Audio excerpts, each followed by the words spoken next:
Grateful to Allah, to my brothers and sisters, every year the month of Ramadan comes, and this month it brings about a different joy. We become happy people, mala, during the month of Ramadan, especially when we're about to see the moon. And then once the moon is sighted and the excitement of the first few nights of Tweez sort of dwindles, we find the masjid is slightly empty and people start beginning to feel like, gosh, I've still got 27 days to go, right? And then when you're in this part of the world, subhanAllah, it becomes so prolonged, especially during these years, but Allah compensates it about a few years down the line. You guys will be having the shortest fast ever, right? We might have to come here for Ramadan at that time. For now, you can come over by us. It's fine, no problem. It's actually permissible to travel to a place where the fast is shorter. Nothing wrong to do. That you can actually travel to a place where the fast is shorter in order to spend Ramadan with your children, or those who might not be so well, or those who just cannot keep such a long fast. It's not prohibited. May Allah subhanahu wa ta'ala make it easy. I understand you're staring at me, wondering whether you'll give us the cash so we can have a vacation. But my siblings, the moon is good during Ramadan, and when you know that the lights are on in the mosque and that people are performing their prayers, you can actually feel the blessing. The food you eat in the evenings of Ramadan tastes different from what you would have eaten before or after Ramadan, so it's a blessing. But my siblings and sisters, remember that initial hype and the initial high that we're sorry, I'm not talking about cannabis at all, but the initial high that you feel. Subhanallah, we must reiterate that you must continue. The Prophet ﷺ taught us that the best deeds are those that are performed consistently, even if they are small deeds. For this reason, we are thrilled to begin Ramadan, and on the first day we spent with the IM, we heard the entire Ofa. But we're not there the next day. Why? Because yesterday was a little lengthy. By the way, does anyone know the score, guys? Subhanallah, 1-1, Subhanallah. People are following football? No, it's okay, it is 1, not by the way. May Allah subhanahu wa ta'ala grant us ease. People are asking us, why did you time it? Such that you're going to Cardiff tomorrow. I said just as well. We didn't go to Cardiff today. You know, but my brothers and sisters, that will only be understood by the football fans, right? So that hype, we have a hype, you know, we support a football team and we get so excited. I see people, mala, they look so religious, they weep, they cry tears when their tears is losing. I promise you, they make dua like they haven't even made for their own mothers-in-law. They make dua like they have never made for their family members, just for a team, for a ball to be kicked this way and that way. The point I want to raise is look at how passionate we become. We'll follow the team and keep going, and the players and everything else. But I promise you, the season of Ramadan is far more important. We need to follow it with equally important, with meaning, with greater zeal. We need to make sure that we actually have this within us to say, look, this is the month I am definitely going to make an effort. Because my brothers and sisters, without an effort, it's not going to come. You know, don't think that Allah will push you along all the way. No, you got to push yourself because Allah gave you the energy. Make the effort. I promise you, without the effort, it's not going to happen. If we didn't make an effort, this event was not going to take place. And if you didn't make an effort, this event was not going to take place. You made an effort, we made an effort. We all tried to get this thing coming, get it together. That's why it is here. So if you don't make an effort, you're not going to be able to achieve when the first day of Ramadan comes already. You should have an intention that this month I'm going to dedicate. I'm going to dedicate when Ramadan comes. It is a month where you will feel fatigued, you will feel tired, your sleep is going to be upside down. Especially in this part of the world, your chores are going to be difficult to fulfill. The night is not going to be so easy, as short as it is.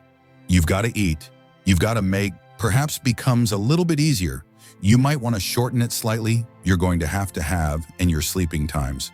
And you will also hear about the debates regarding the timings of when you're allowed to put a date in your mouth or not. Right, all those debates are in their places. You might be thinking, well, please tell us what's the ruling. You want to know it. No, you don't. I might come up with a third opinion, and I'm going to cause problems here. I leave it to the local scholars because I'm not from this region of the world. They've likely researched it more than I have. But I want to let you know that there may be more than one right opinion. Did I say that? It is not sufficient to say that your guys' fasting is not accepted because you know you ate for an hour more than we did. If it is a valid opinion based on evidence, thank God. or what reputable scholars are saying, then thank God. May Allah subhanahu wa ta'ala grant us acceptance. I firmly believe that if you are in a matter of ad where opinions are valid, you can actually have more than one valid opinion in which, I am aware that this is a contentious issue, but I would like to know how much an hour and a half separates the 2 hours in the timing. Yes, we ask Allah to make things easy for each and every one of us. Whether you follow the later time or the earlier time, it doesn't mean that you're a bad person. Keep that in mind. You must accept that you will be tired and that it won't be easy, but you must persevere because we want Allah's pleasure. The hadith states that the commodity of Allah is indeed dear and costly, meaning that you must pay for it. If it were something so simple, He wouldn't have stated that.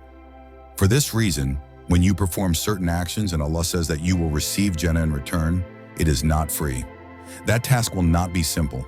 It's going to be challenging, incredibly challenging, and you must put forth effort. I demonstrated a few days ago how the hadith states that you would gain J if you serve your parents. You must realize that it will not be simple. It's going to be one of the hardest things I'll ever be able to do, especially as you get older and have your own family with your own children. On top of that, you still have to balance your wife, parents, and other family members, which is why Allah says you will get Jannah. Because it's difficult, you see, it's really challenging. It's not simple. Similarly, if you fast and stand with I am for the month of Ramadan, you would be completely pardoned according to hadith. Whereas one narration claims that you will be awarded the Jannah. What's and what's Iman is the belief in your heart that you are doing this for Allah's sake, for His pleasure, and to earn His happiness. Subhanahu wa ta'ala means that you are doing this in anticipation of a reward from Allah. As Allah promises me a reward, and you are doing this for this reward. Some people say that they don't want to do it for the reward, that they only want to do it for themselves. But as a Muslim, you must correct that intention. You do it for Allah's pleasure, Allah commanded you, which is why you are going to do it. Yes, and you will enjoy doing it, so you are truly doing it for Allah's sake, and you will gain good things from it. However, you must decide that beginning this Ramadan, I will read the entire Quran, and no matter what, I will make sure that I cover it all in this month. Many of us, perhaps most of us, don't finish the entire Quran during Ramadan. So I want to teach you something this year that will make your life so much easier. You can download an app now, possibly from Quran Central. The Quran Central, choose one of your favorite reciters, and guess what? If the reciter is reading a little bit slow, what you do is let the reciter read a little bit, and you repeat after the reciter, and you repeat after the reciter.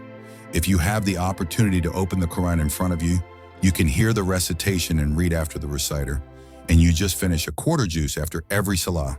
A quarter juice, what's that? Not more than 10 minutes after every salah. Or sit in the evening and do it for 30 minutes. You've got the whole juice done. Sit in the evening, sit in the morning, while you're waiting for our whatever. But you need to promise yourself from now, that's one way of doing things. And that's for those, perhaps, who might not be professional in recitation of the Quran. And you will perfect or improve your Quran. But if you don't have a plan, you're not going to get anywhere. You don't have a goal. What's going to happen that football match, you don't even know where the goalposts are. And I think some players are like that. The way they operate open goalpost and the guy flicks it right over. And you wonder, gosh, did you see, man? You know, may Allah grant us ease.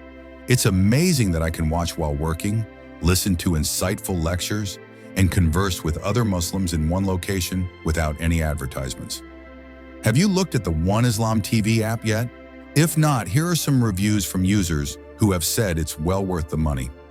I became sick of YouTube, but this app has transformed my life. It's great, with a ton of videos on every subject. May Allah reward the people who created it